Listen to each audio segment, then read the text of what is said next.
بسم اللہ الرحمن الرحیم۔ محترم احباب، ذوالقعدہ کا مہینہ ختم ہوا چاہتا ہے اور ذوالحجہ کا مہینہ شروع ہونے کو ہے۔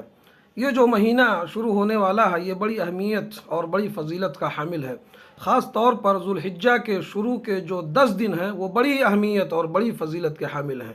اس کا تذکرہ اللہ تبارک و تعالیٰ نے قرآن مجید میں بھی کیا ہے اور اللہ کے نبی صلی اللہ علیہ وسلم نے حدیث کے اندر بھی کیا۔ فرمایا افضل ایام الدنیا ایام العشر یعنی عشرہ ذی الحجہ، دنیا کے دنوں میں سب سے بہترین ایام عشرہ ذی الحجہ کے شروع کے 10 دن ہیں۔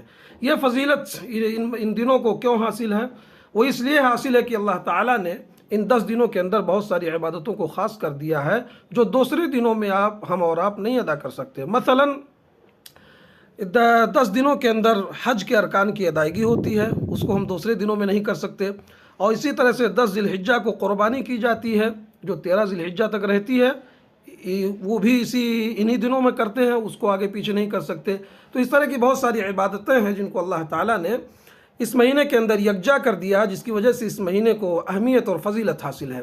ایک کام اور ہے، حدیث کے اندر اللہ کے نبی صلی اللہ علیہ وسلم نے فرمایا من رأى ہلال ذی الحجہ واراد ان یضحی فلا یاخذ من شعرہ ولا من اظفارہ، جو آدمی ذی الحجہ کا چاند دیکھ لے اور قربانی کرنے کا ارادہ رکھتا ہو تو اس کو چاہیے کہ وہ اپنے بال اور اپنے ناخن کو نہ کاٹے۔ چاند دیکھنے سے پہلے آدمی ان ساری چیزوں کو مکمل کر لے، چاند دیکھنے کے بعد نہیں کاٹنا ہے۔